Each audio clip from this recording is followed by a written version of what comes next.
Okay, good afternoon, everybody. My name is Dr. Derek Van Volley, part of the Battle Creek VA, and my role there is a suicide prevention coordinator.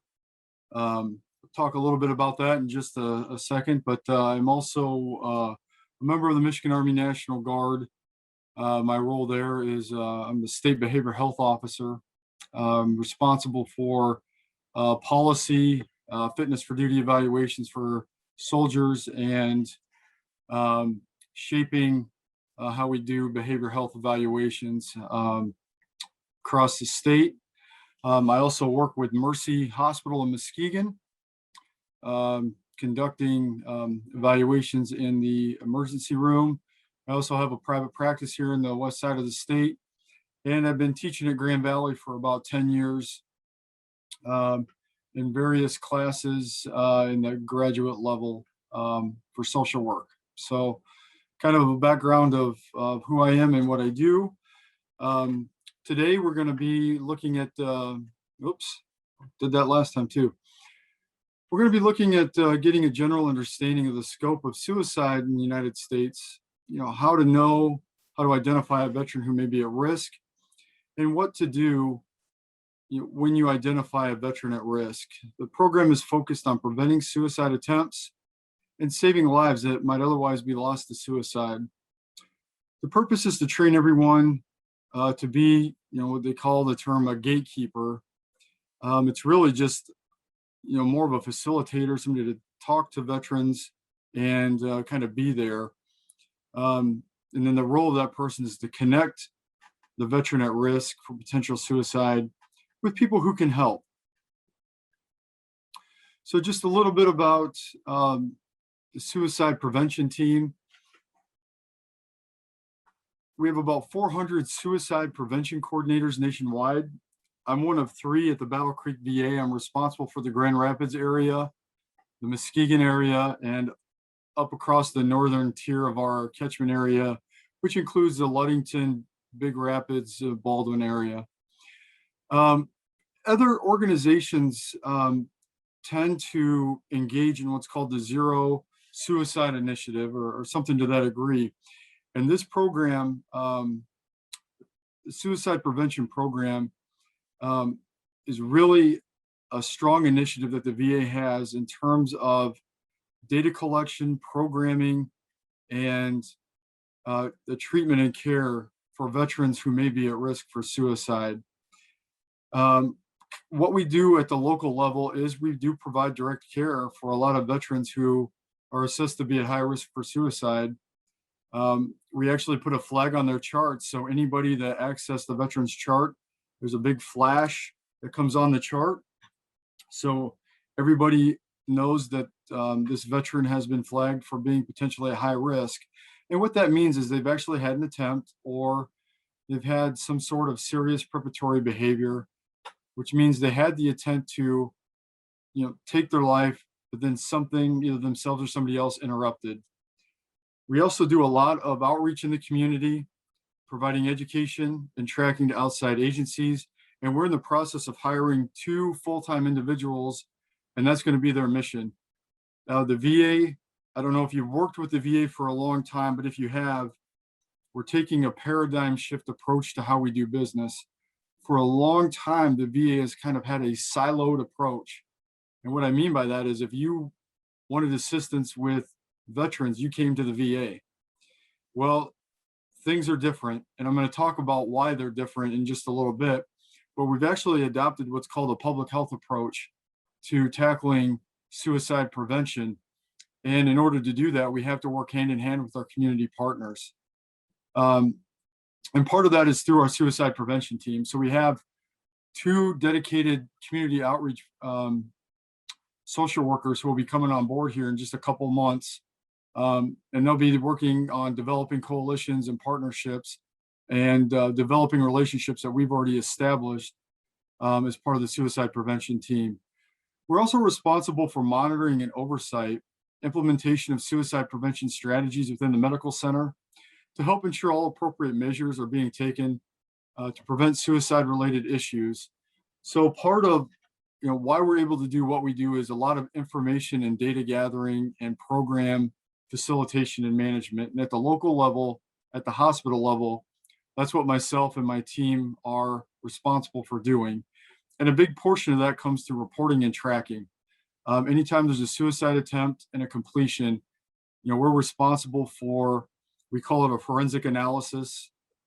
We gather the data, we look at, triggers, we look at um, things that may have potentially played a role in the veteran taking his or her life, and that data gets collected and pushed up, and that's why nationally the VA is able to do such a good job on the research piece of suicide within the veteran population.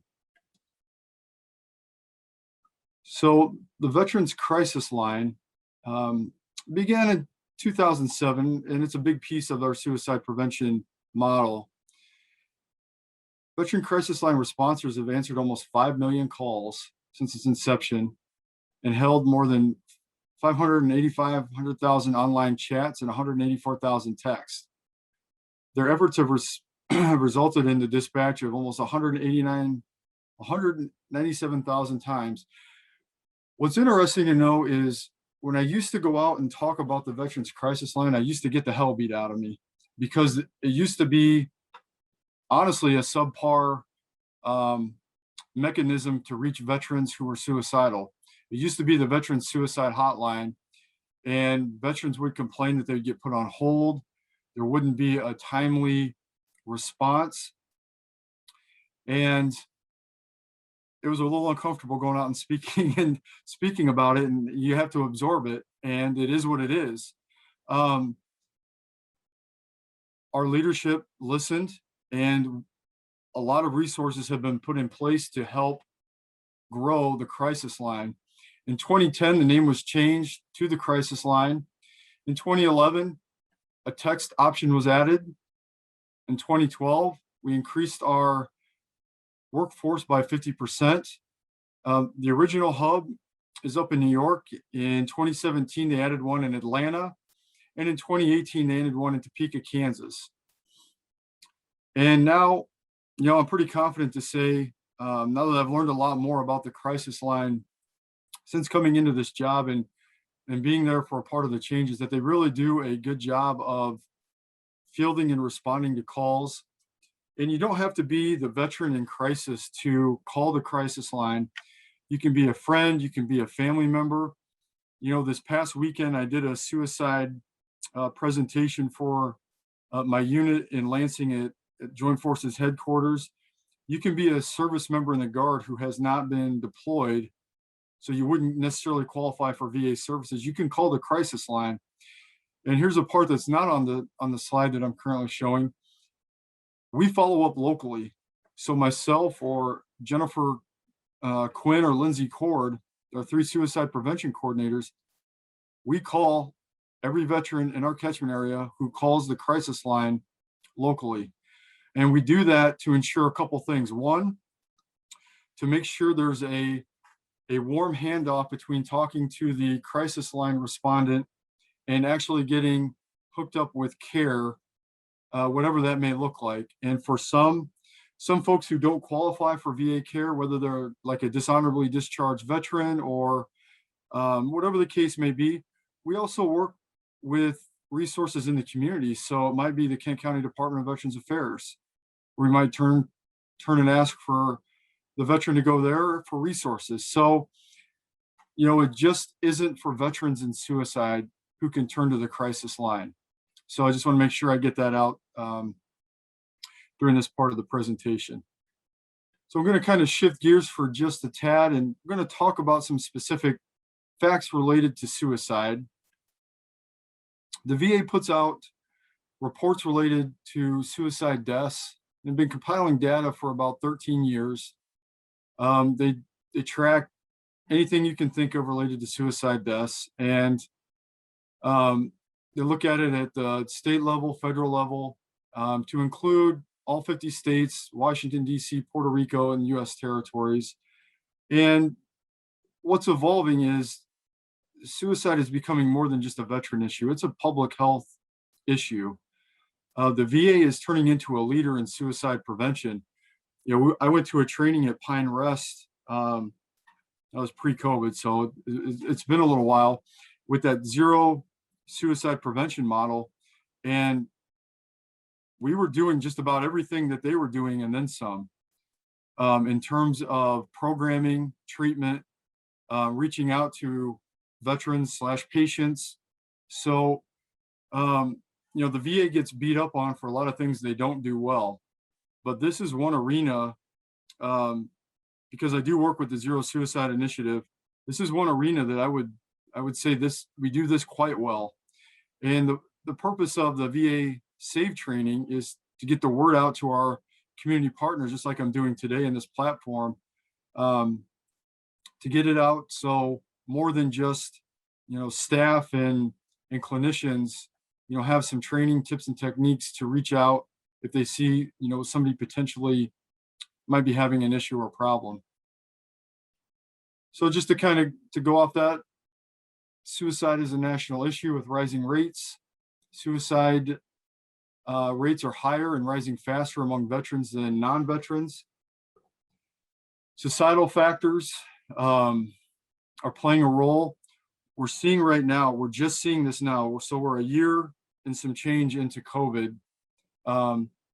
And we're just now starting to see some of the outcome measures from people who typically weren't working at home. Now they're working at home, husband and wives living under the same roof, job loss, job strain, children in their education, being in a brick and mortar facility to being at home, managing daycare.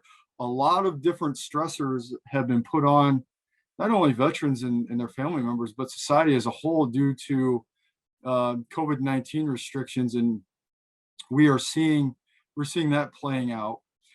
Suicide is heartbreaking. It affects an estimated 135 surviving individuals for each death. So that's kind of the ripple effect. So, that's friends, family members, fellow service members that are still around after that particular person is gone. Our nation grieves with each suicide, prompting the collective tireless pursuit of evidence-based clinical treatment interventions, community prevention strategies that are critical, absolutely critical to the national strategy preventing veteran suicide. And veteran suicide has been the Secretary of the VA has 1 to 5 major initiatives that they try to tackle. And since General Shinseki's push for veteran homelessness, suicide's been the #1 push. So, we're pushing, almost 10 plus years that ending veteran suicide has been at the top of the list. And when you take a step back and think about that, completely ending veteran suicide, that's like playing a gigantic game of whack-a-mole, because the landscape is so dynamic. And, on our side of the fence, we have no idea when the next veteran's going to pop up. So it is a very complex issue. Some statistics: for the past 13 years, there's been a 47.1% increase in the number of suicide deaths in the general population, and a 6.3% increase in the number of suicide deaths in the veteran population.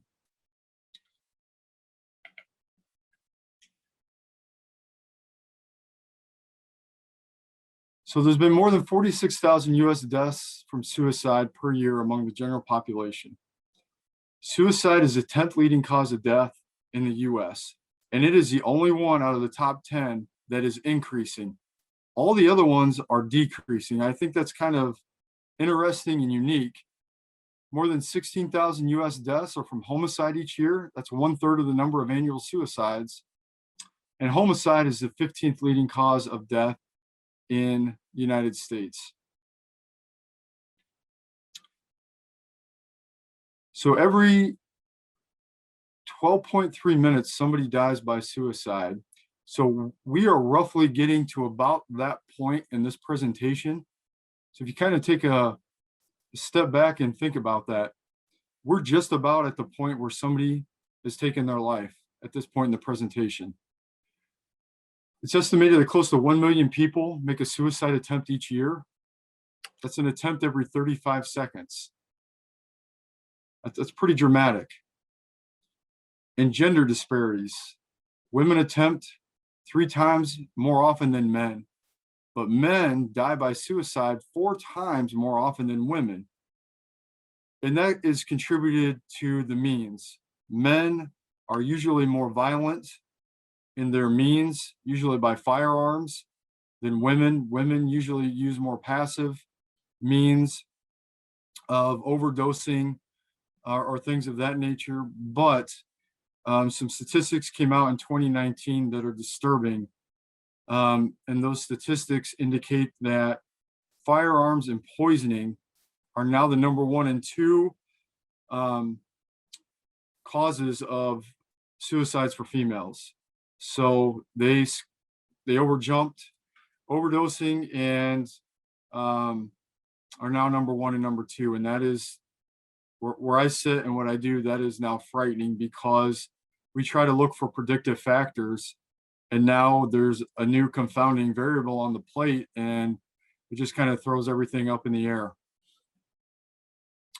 So some more facts about suicide with veterans. 18% of all deaths by suicide among US adults were veterans or service members. 20 veteran service members die every day by suicide. And 14 out of the 20 have never been enrolled in VA care. So a lot of the statistics, and I had about 7 to 10 slides I took out of this presentation because I didn't want to kill you with statistics and numbers, but those slides are all utilizing data drawn by veterans who use the VA. But as you can see, the vast majority of veterans do not use the VA for their health care. So when I talked in the beginning of this presentation that the VA had to change its model from being the silo to everybody come to the VA for care, we had to wise up and say, if we're going to get serious about suicide prevention, we have to pivot and change how we think about tackling this monster. And so a few years ago, we decided to adopt what's called the public health approach. And that's where we moved from the silo and started engaging with our partners in the community to, as you know, the Navy would coin it, all hands on deck, wherever you're at, to get to the veterans, to get them care, to get them wherever they need care. So we can tackle more of those 14 who aren't using the VA. So you might hear a lot of people use the term 22 veterans a day die by suicide. And that number was never really an accurate number. So a study came out early on that only surveyed 25 states. And they failed to survey Texas and Florida, which, you know, they're pretty densely populated with veterans. Well, a survey came out not that long ago. Well, it's been a little while now, I guess. Excuse me. And it captured data from all 50 states, and 20 is more of an accurate number. So I know 22 is kind of the number out there, and we have organizations that do a lot of work in our community utilizing that 22 number, but 20 is actually the correct number.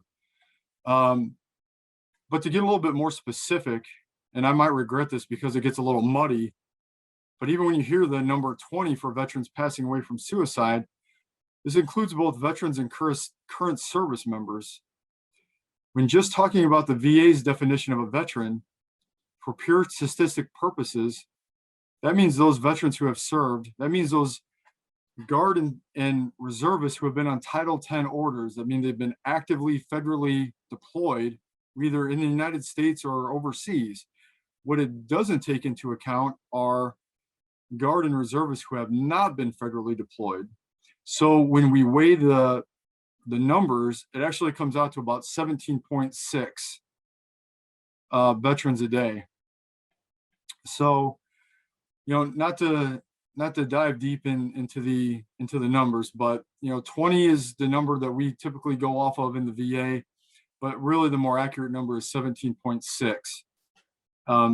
Veterans are more likely to use firearms than the general population as a means of suicide. And the reason, and you're going to get beat over, get beat over the head with it here in just a minute. It just makes sense. Every individual who enters the military gets trained in the use of firearms.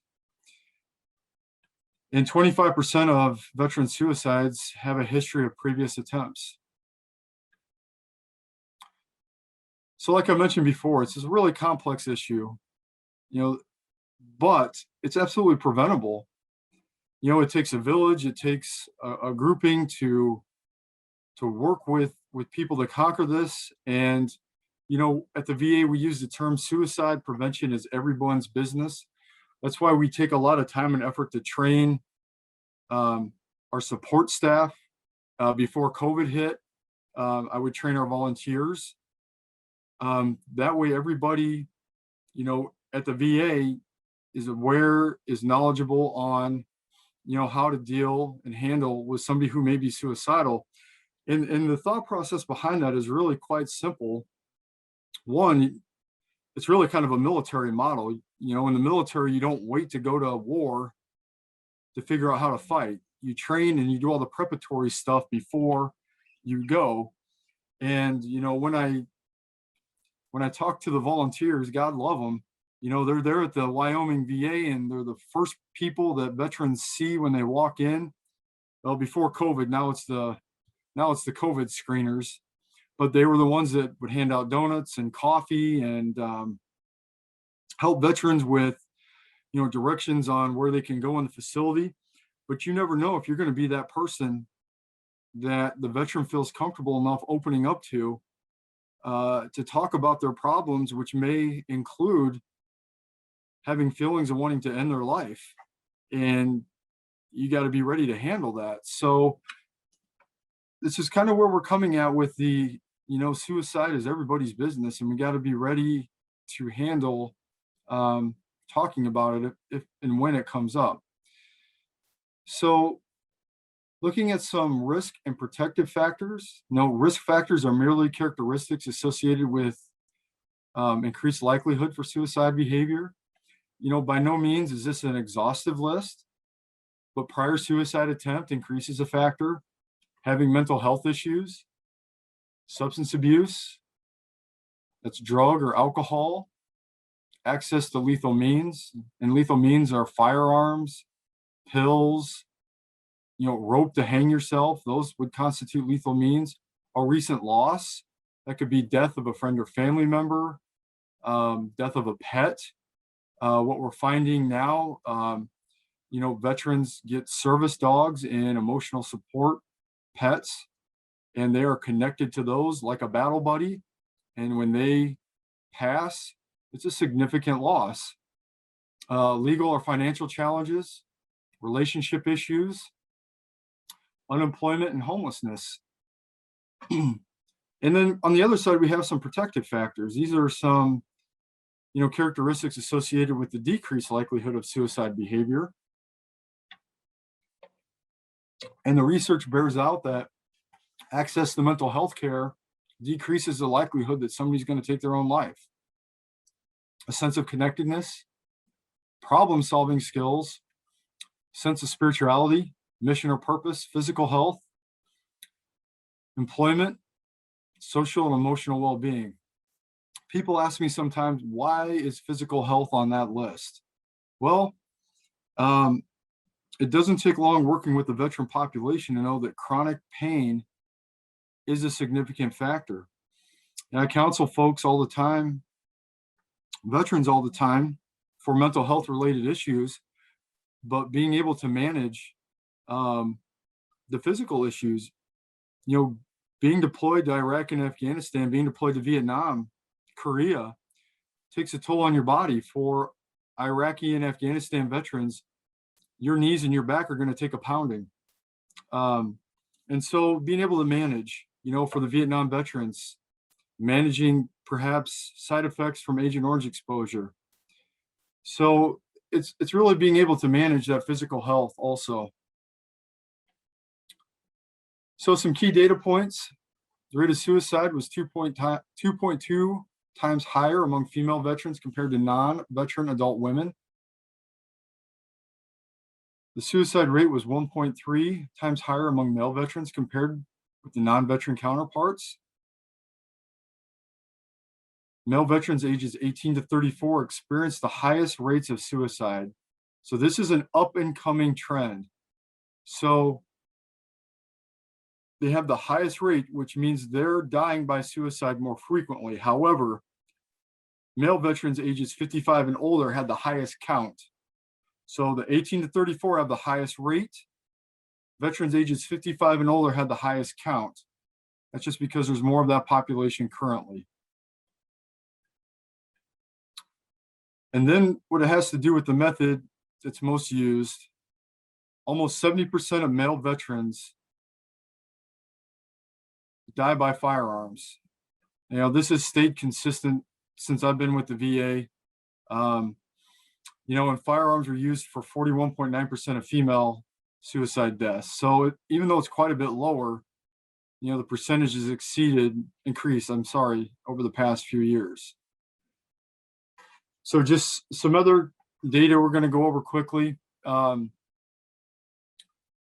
blue the bottom line up front with this slide is just the discrepancy between firearms and everything else. Poisoning, suffocation, and everything else. I mean, this would be considered very statistically significant. 2018 firearms were methods of suicide in almost 70% of male veteran suicides. Percentage of suicides that involve firearms were greater among veteran men and women than among non-veteran men and women.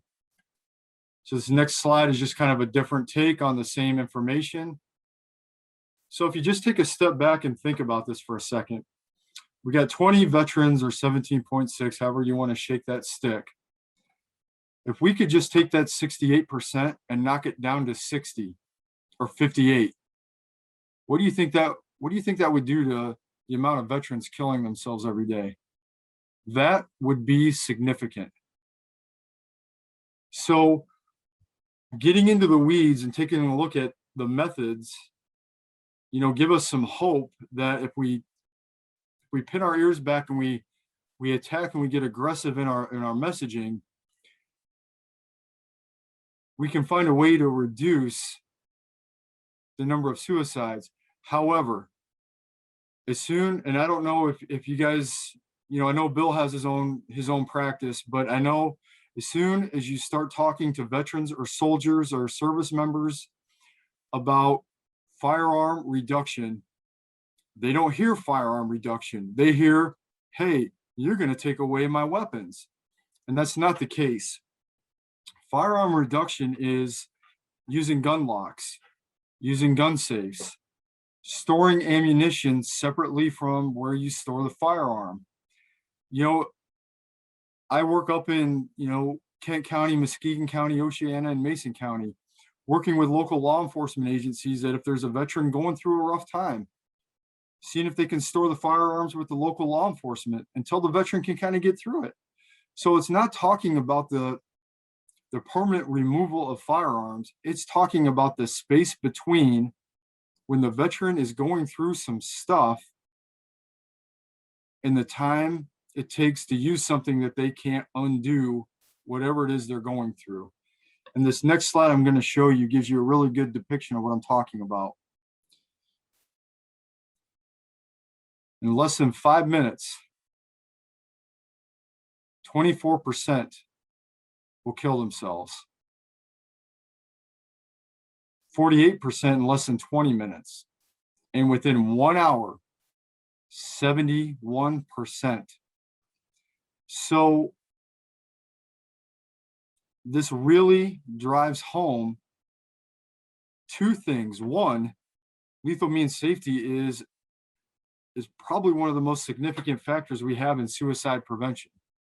And two, there is a high degree of impulsivity that plays a factor in individuals wanting to take their own lives.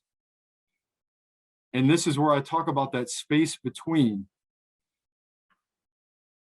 We've gone so far as taking the keys that belong to the gun locks and putting them in a container of water and putting that water in a freezer.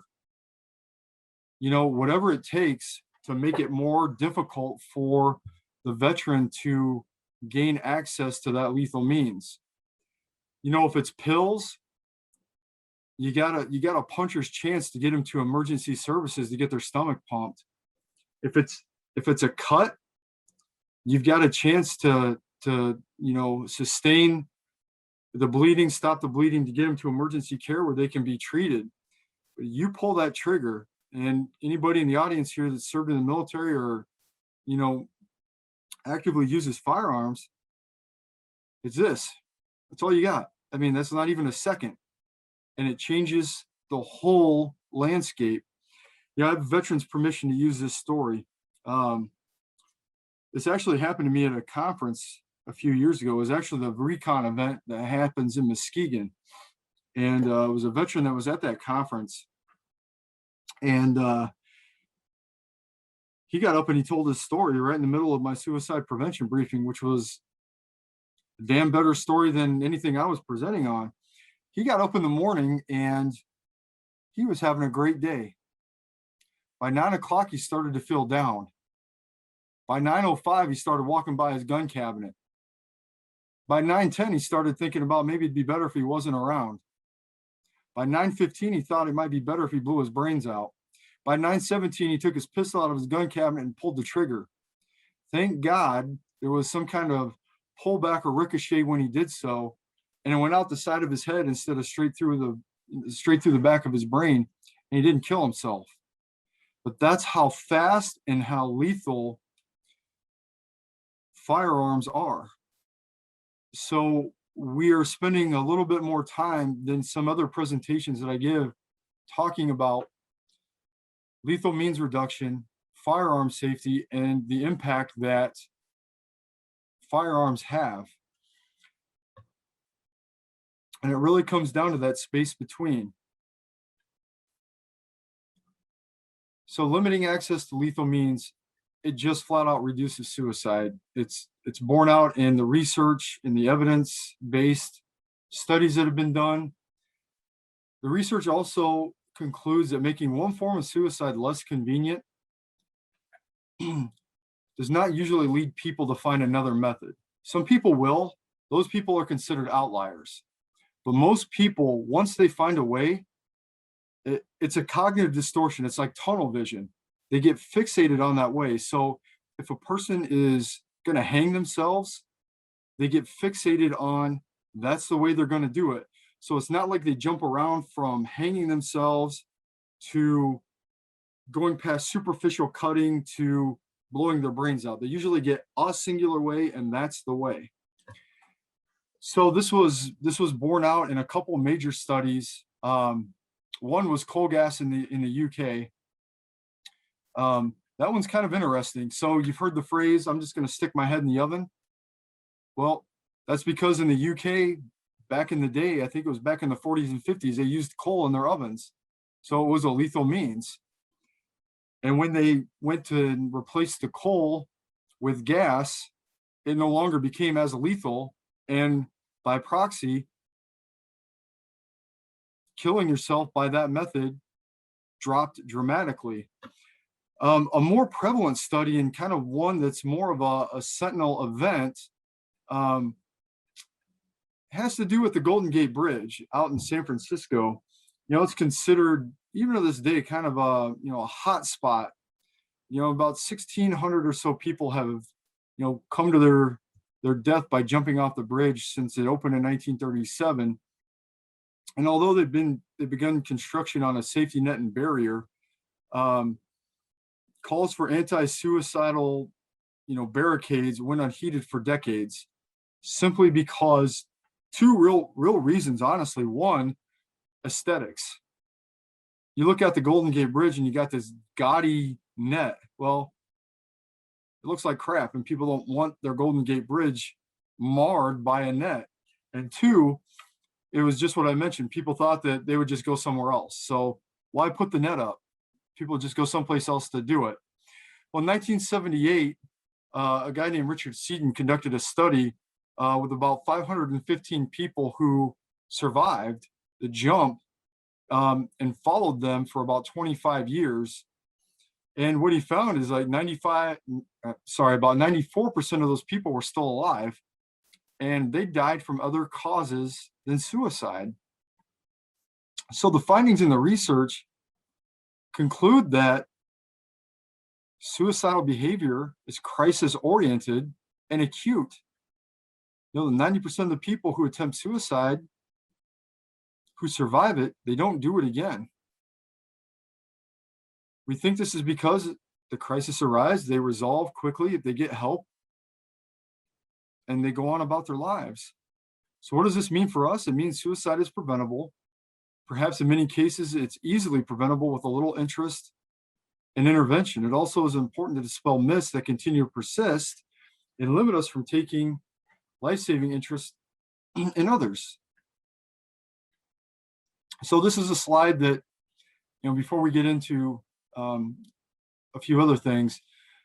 One, it shows the gun locks that we use at the VA, and I use this mantra in the upper left-hand corner time after time after time with veterans. They talk about, you're going to take my guns away. I said, no, man, we're not going to take your guns away. But you can't unfire a firearm once you fire it. It's a permanent solution to what's more than likely a temporary issue. So we have these posters up, and there's a really good informational video at Crisis Line, veteranscrisisline.net, if you're interested. But that's the gun lock that we use at the VA. And, the unfire a firearm, it does resonate well with veterans and service members. So just covered a lot of this information already. Within an hour, 71% of people take their lives, 90% attempt suicide. Limiting access to lethal means may be the single most important factor. Suicide is preventable. So we're going to talk about some common myths and realities associated with looking at people and suicide. So people who talk about suicide are just seen as seeking attention.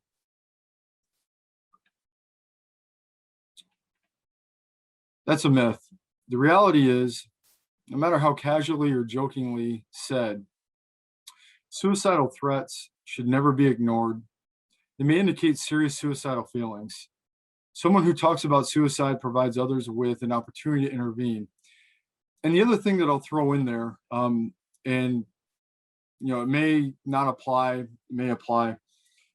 The other side of that is veterans sometimes will go to the VA, not get what they think they deserve, and then they'll throw in the mantra, well, maybe I'll just go out and blow my brains out, or something wild like that.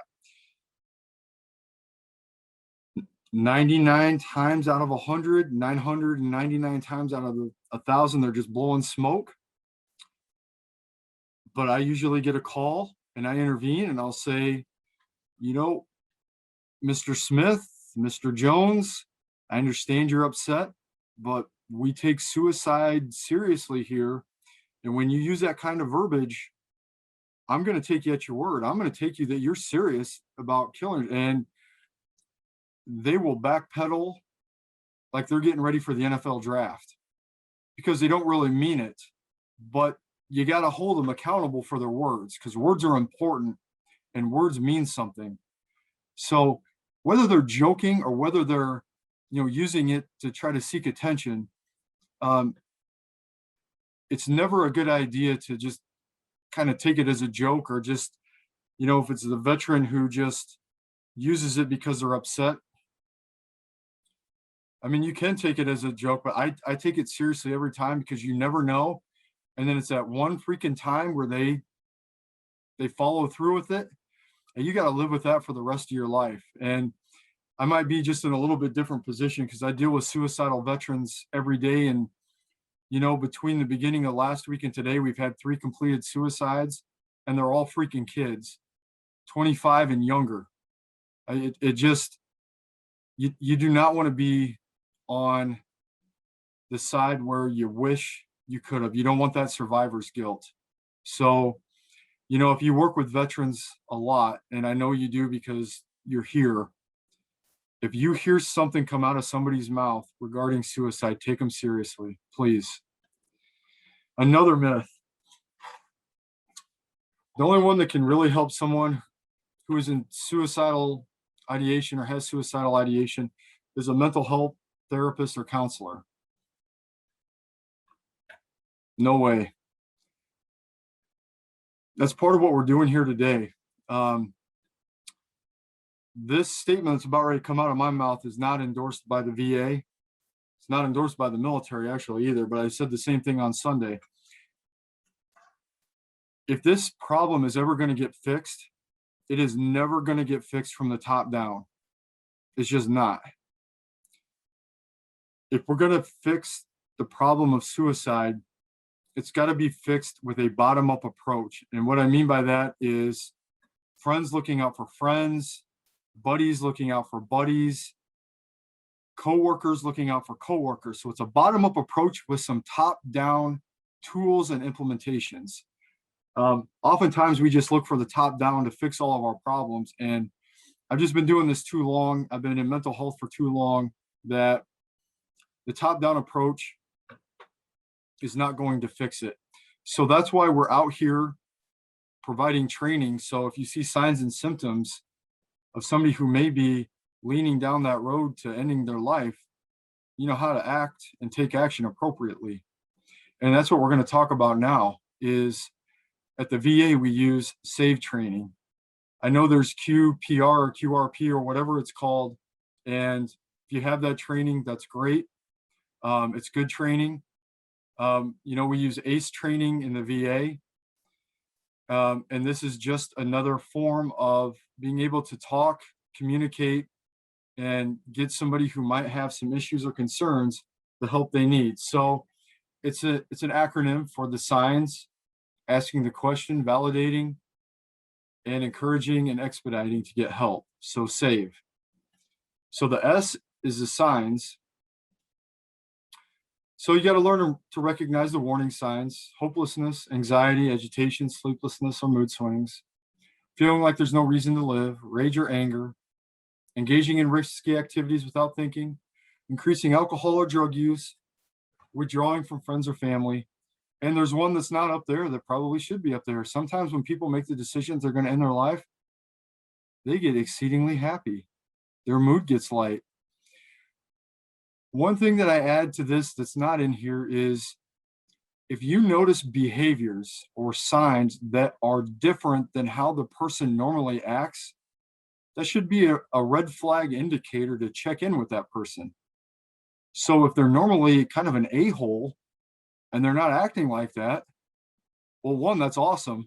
Probably better to be around that person, but also that's a difference in behavior. In my lane, that's a red flag indicator saying, hey, what's going on in your world? So recognizing some signs. These signs, however, are non-negotiable. You got somebody that talks about thinking, that articulates the fact that they've been thinking about hurting or killing themselves.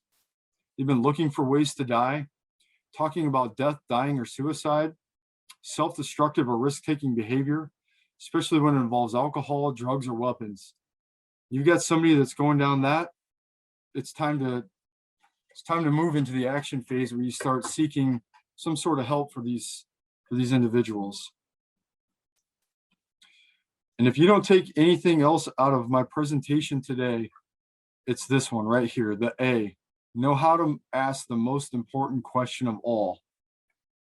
Are you thinking about killing yourself? Notice it doesn't say, are you thinking about hurting yourself? You might be talking to somebody that's engaged in what's called cutting. If you're engaged with a cutter, the term hurting yourself has a very different meaning than killing yourself. cutters will cut themselves to feel better. So, and typically they don't cut themselves to try to kill themselves. So we try to avoid vague phrases like hurting yourselves because it can mean something different to somebody different. So, if killing yourselves is a little too extreme, and are you thinking about ending your life? Are you thinking about suicide? You know, an old clinician I used to work with at the vet center in Des Moines, Iowa, used to call this getting down to the rat killing.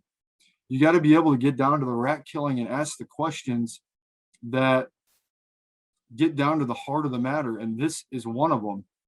Are you thinking about killing yourself? Then you got to know what the heck to do. So with some of these, ask the question if you've identified some of the warning signs or symptoms.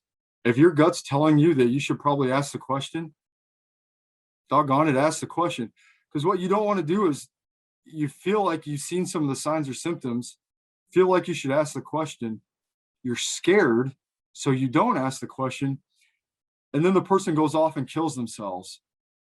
You're probably going to develop a lot of things stemming from that, but one of those is probably going to be called survivor's guilt, where you're going to spend a lot of time in therapy, maybe with Bill, talking about, God, what if you just would have said something? What if you just would have asked the question?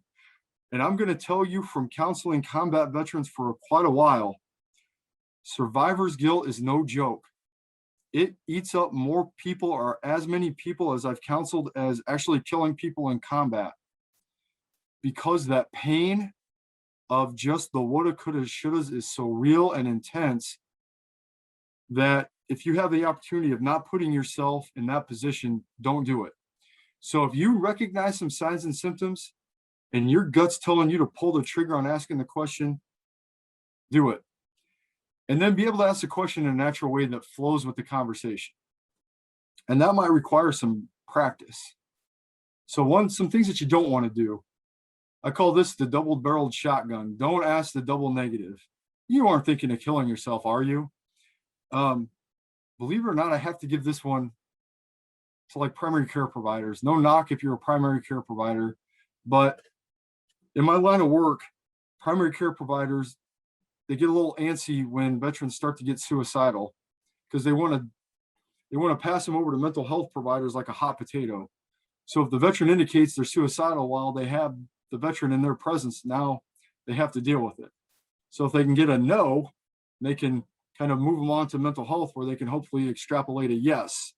So it's not a knock. I have a lot of friends who are primary care providers, but look at even people who are medically trained get a little antsy when veterans or people start going down the road of thinking that they want to kill themselves.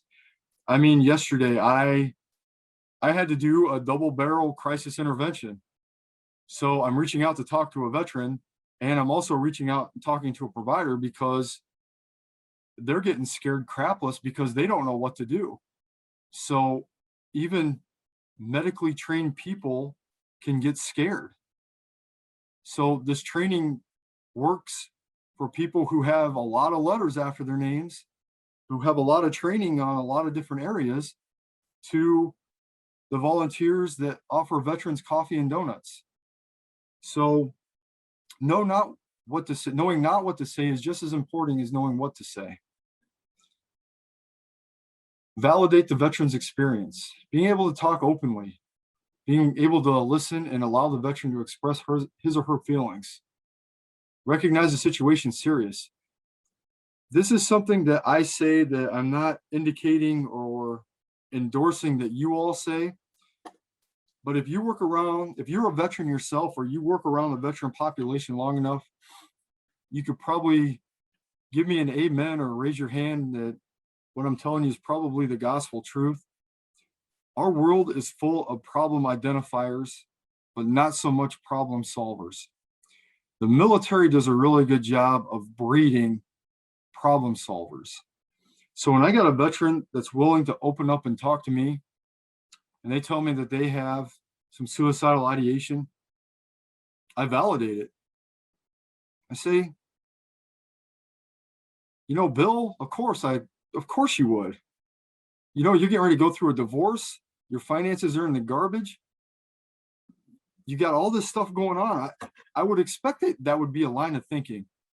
Now, when I bring this up to colleagues who don't work with veterans, they look at me like I'm somewhat crazy. But if you understand the culture of the population that you're working with, veterans are problem solvers. So is suicide a solution? Yeah, it is. It is absolutely a way to solve their problem. Is it a crappy one? You're damn right it is. But I validate it because they're doing what they were taught. They are solving what appears to be an insurmountable problem with a solution. Now I redirect them. I'm like, hey, you know what? I completely understand that you would go down that as an avenue to solve this problem. But, perhaps some counseling, some, resources to get your finances in order. I bet you in 3 or 4 months, that avenue of approach isn't as likely. So maybe let's go get some other kind of help. That simple validation, one, helps build rapport, and two, validates like you wouldn't believe. Another thing is don't pass judgment. We're kind of getting away from this, but kind of in the old school theory, people would talk to folks who verbalize suicidal ideations as being, oh, you wouldn't do that. You got a lot to live for.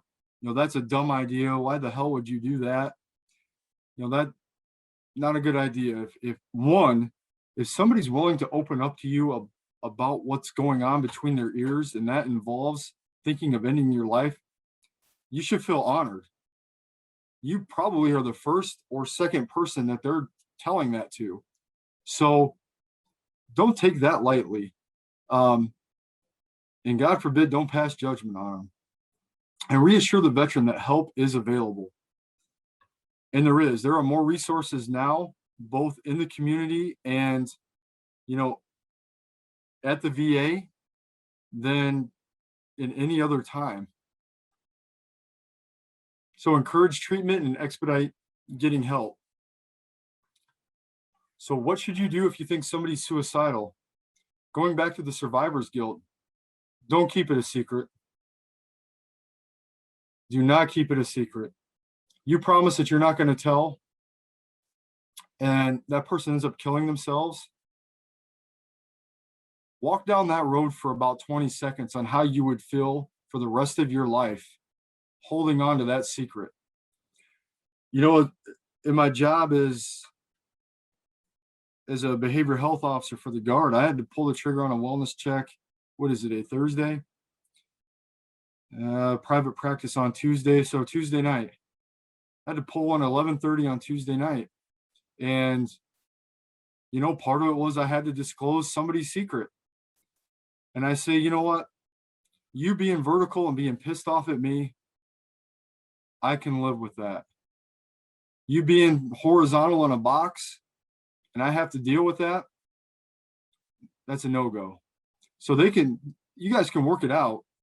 Can work out, the betrayal of a secret, and they're still going to be alive.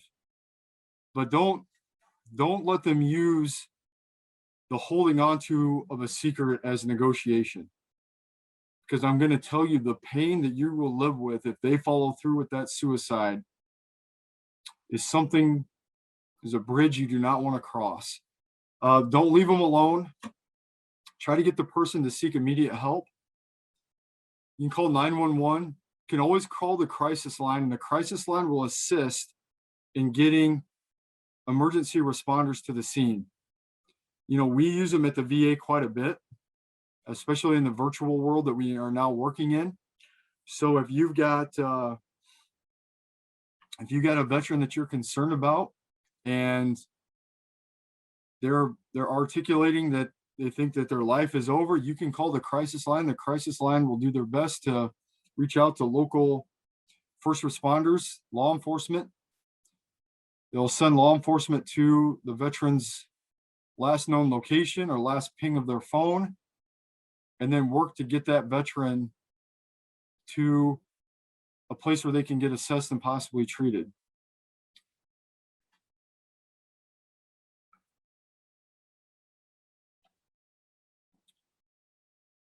So when talking to somebody who discloses it, and you feel they might be a risk at suicide, remain calm. Model a calm, cool behavior. You're probably going to be a little anxious, especially if you've never done it before. Guess what? They're anxious too. They just told another human being what's going on between their ears, and that involves the ending of their life. It's pretty anxiety invoking. On the other hand, it may be completely relieving. Be able to get it off their chest may feel good. So try to remain calm, just kind of relaxed, open body posture, maintain eye contact, try to act with confidence. I call that the duck mode. You got to go into duck mode where ducks on top of the water, they look calm, cool, and collected, but underneath the water, their feet are paddling 100 miles an hour. Okay, you can go to hell inside, in between your ears, but on the outside surface, give a nice, calm, cool demeanor. Because, the bottom line up front, it's not about you. It's about getting the veteran from point A to point B so that person can get the care they need. Don't argue with them. Limit questions. Let the veteran do the talking. You might be the person that they feel comfortable with, and you're going to get vomited on verbally, and that's okay. That's okay. Use supportive, encouraging comments like, thank you for sharing with me. I'm glad that you're able to open up and talk to me that way. Let's get you some help, and be honest. You let them know that there's no quick solutions, but help is available, and whatever they're going through, it's usually workable. Usually can work their way through it. So just to kind of wrap this part up, signs of suicidal thinking should be recognized. You need to be able to ask the most important question of all. Are you thinking of killing yourself? Validate the veteran's experience. Encourage treatment. Expedite getting help. Now, the next question I get here, and I'm going to just kind of plop it in right here. Well, what if the veteran tells me he's suicidal but doesn't want to go in for treatment? That's when you need to call like the crisis line or 911. Then you get out of the way and you let professionals do what professionals do. Your job is just to get the football and then you punt. Stay with the veteran. If you're on the phone with them, keep them on the phone. Here are some good resources and references. I'll go slow through these. We have a condensed online version of the SAVE training put on by Dr. McCarthy. It's a 25-minute training found at the psycharmorinstitute.org. Covers in depth the signs, the asking, the validating, the encouraging, and the expediting. And I believe there are a couple of vignettes that are associated with this training that we didn't cover in today's session. The resources, there's Making the Connection. It's an online resource for veterans, their family members, and friends. MakeTheConnection.net. Coaching into Care. We're very blessed at the VA to have some centers of excellence for suicide prevention. One's out in Utah. We call it MIREC. I don't know what MIREC stands for, so I hope there's not a quiz. But MIREC, they do a lot of research and training, and they have consultation for clinicians and coaching for family members and friends who are taking care of and providing services for veterans. They are wonderful people, very helpful. Their phone number and website are provided there. And I just tossed in some information about PTSD.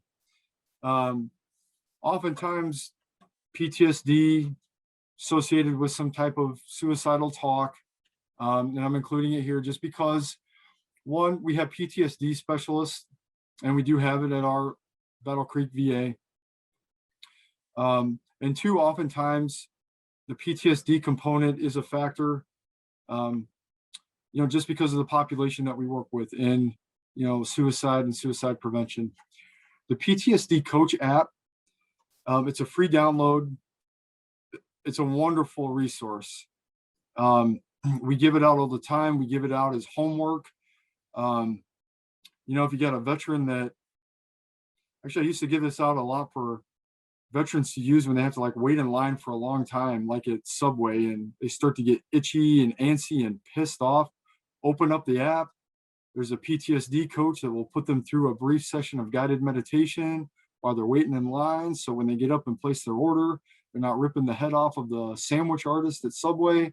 So, I mean, there's a lot of really good things that are in the PTSD coach.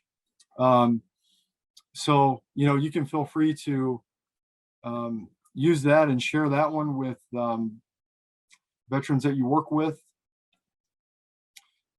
The crisis line, like I mentioned in the beginning of the presentation, you do not have to be a veteran to access that line. You can be a family member, service member.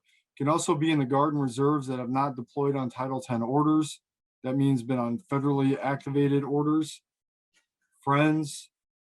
And if you are in the Battle Creek catchment area, myself or my two other colleagues will follow up locally to make sure that, whatever the call was for, whether that's, my friend John calls the crisis line because he's having a problem with his landlord. That's his crisis. And to him, it's a real crisis. And I've talked to John probably 7 or 8 times in the last 4 or 5 months. So he calls the crisis line, talks to the responder does the magic and whatever they do and whatever facility the call gets forwarded to. And then the next day I call John and we have a discussion of what's going on now with the landlord. And, to him, that's his crisis. And we respond just as seriously as if it's a veteran that's having suicidal ideations. So we follow up with every call that's placed to the crisis line locally. I just want to reiterate that point one last time. And then kind of our marketing campaign out in the community is kind of the Be There campaign. Call or text to show you care. Be there for veterans. And you'll see this more. We are in the process of rolling out our Suicide Prevention 2.0 program. And we have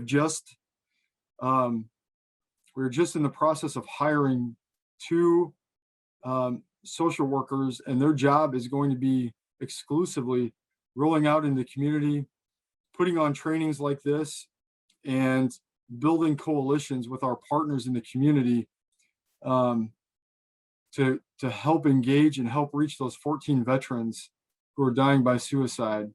So you'll see a lot more of this signage and see a lot more exposure once that person gets on board up in our area, and once we get some more restrictions lifted on COVID. So there's also a veteran outreach toolkit. You can access it at the website right here. Developing a prevention plan, helping veterans feel more connected, talking to veterans about their military service. And if you're in the audience and you're not a veteran, I actually do quite a few talks now for law enforcement and first responders. And the one thing I encourage these individuals to do is learn the culture. I teach an 8-hour block of instruction at Grand Valley State. I also put together an entire class, and I opened up both of those, the first 10 minutes, in talking in nothing but Army acronyms. And I wrote it all out. I mean, it's like a 5 to 10 minute speech. And the students and the participants in the training in the class, they looked at me like I was speaking a foreign language, and really I am. The military has its own culture.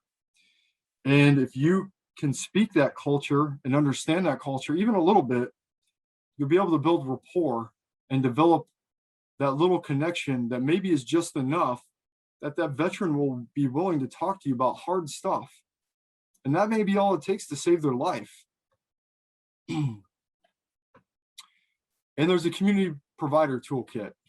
Free online training on veterans issues, tips for screening, and military culture. And I have my information here, and I'll put it in the chat. So if you're interested, if I went too fast and you're interested in any of those resources, I'll make those available to you. Not a problem whatsoever. I know we are we are done with the formal part of the presentation, but I do like to leave time available to answer any questions related to the VA suicide prevention. I call this the free fire area. So you can move your selector levers from safe to semi and, give me any kind of questions that you have. So I turn it over to you guys now.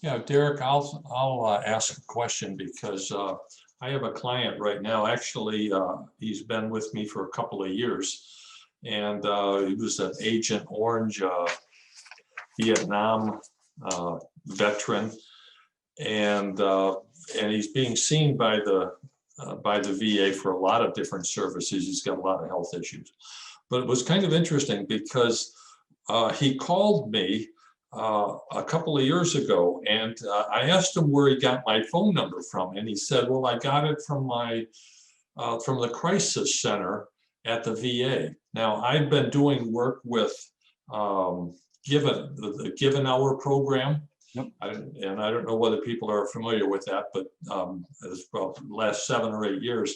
It's a program where a private practice clinician takes on one patient per week out of their caseload on pro bono services. But I was kind of interested in how did they, how did my name get on the crisis line? When you're referring somebody out, do you look on different local community resources for these services?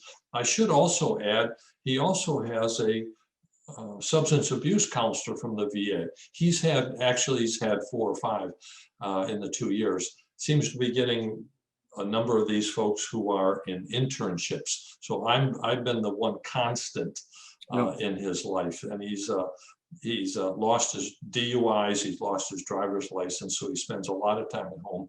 Other than his wife, who gets tired of talking to him, what I suspect is that I'm the one person every other week that now he connects with.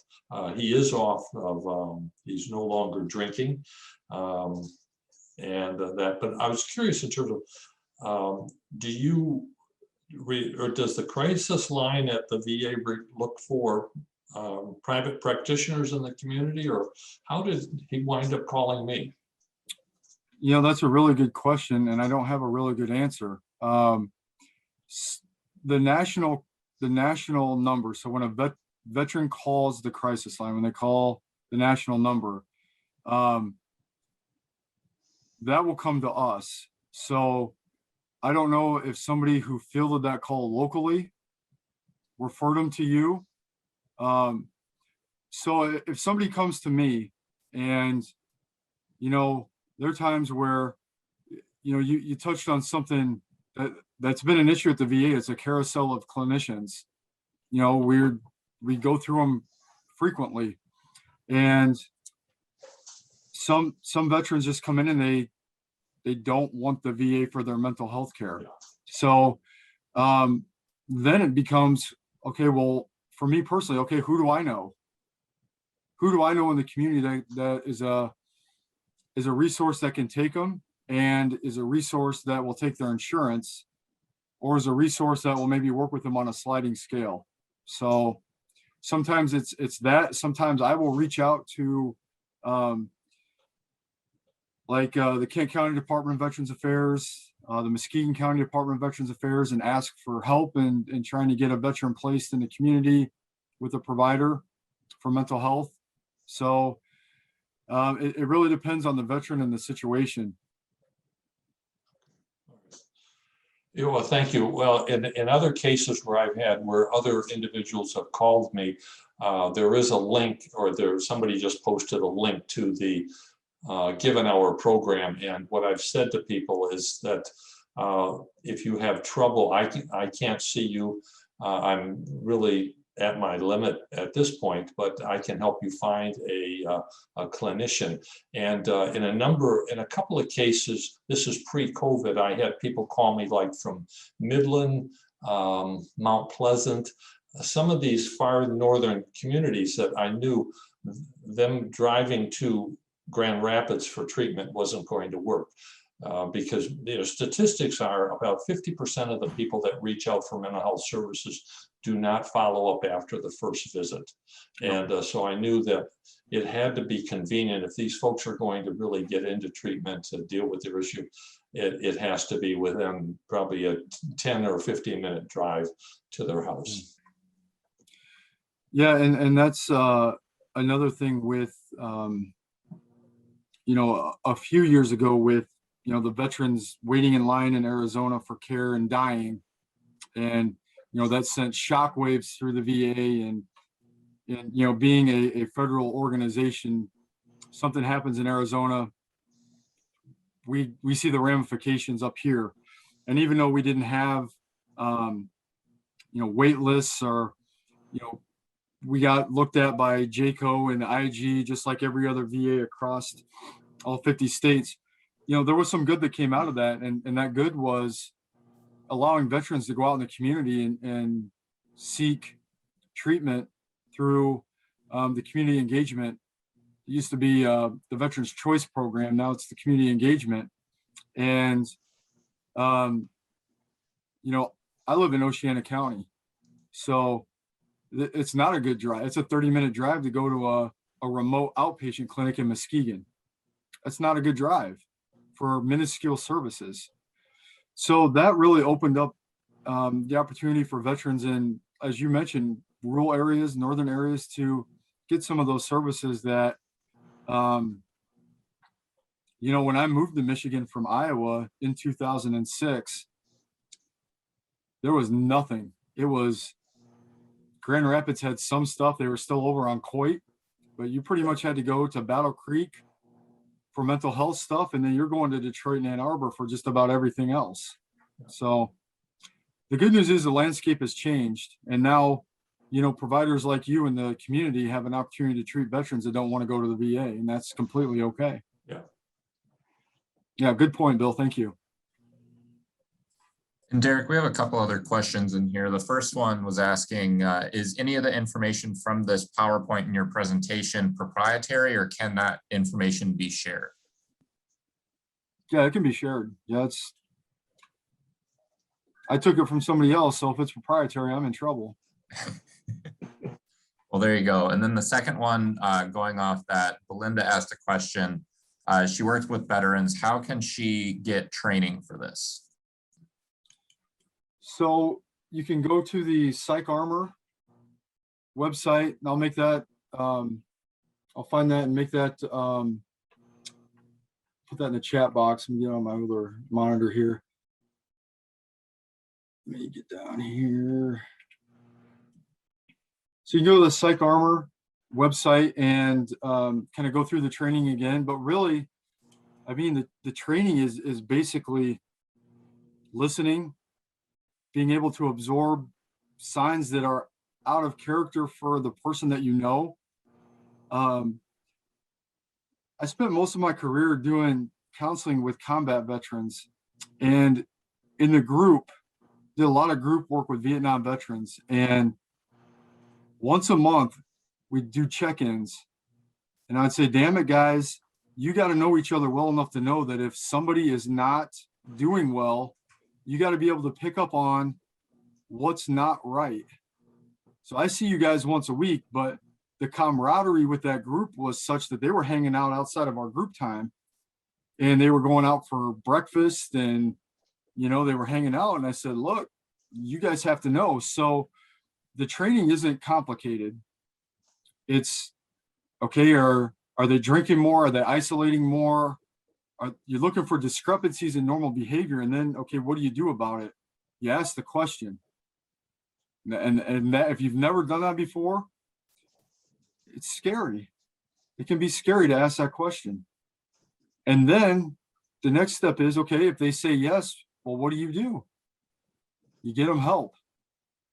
So a lot of this, and sorry, I spent most of my adult life in the military and most of that in combat arms. So I'm an infantry guy and an artillery guy. So I try to keep things as simple as possible. So I run through battle drills before I actually have to execute something, and to keep it simple as possible. So if I see somebody out of normal, I ask, and then I already have the battle plan. If they say yes, at this stage of my life, I'm probably going to see if they're willing to go to a nearest emergency room. Um, in the morning session, I had a conversation with a law enforcement officer out of Ottawa County, and I just shot him straight. I'm like, getting hospitalized in the VA from, North Ottawa or Mercy sucks. It just does. If you have the opportunity to take them down to urgent care at Battle Creek, you're going to set that veteran up for better success to get hospitalized within the VA healthcare system. So that was probably a little bit too much of an answer, but the training is on the psych armor, and I can make that available. You can feel free to email me with any questions, and I can give you that training for sure. Are there any other questions before we run out of time? Yeah, we had one more just submitted, and they had asked if you could give a demonstration or an example of the military speak or kind of military language that you were referring to. Okay, is this like a PG-13 platform, or what are we talking about here? No, I'm just kidding. It's just, so this weekend, I do about 3 BHEs for 4 SPCs, one sergeant, 2 LTCs.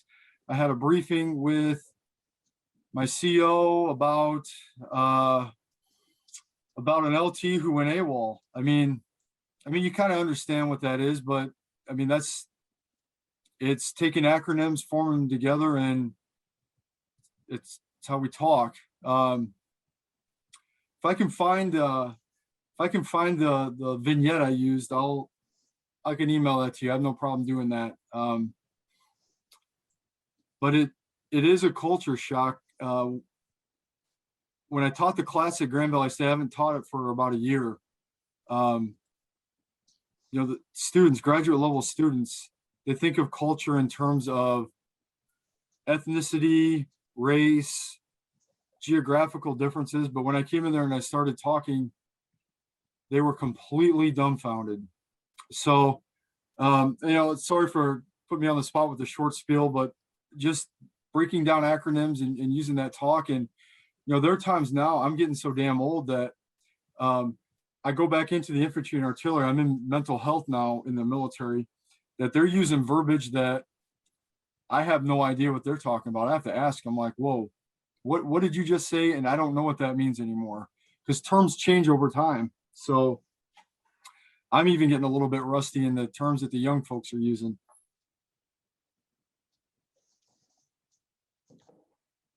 Perfect. And then kind of a question, and a few folks have chimed in here in the chat box.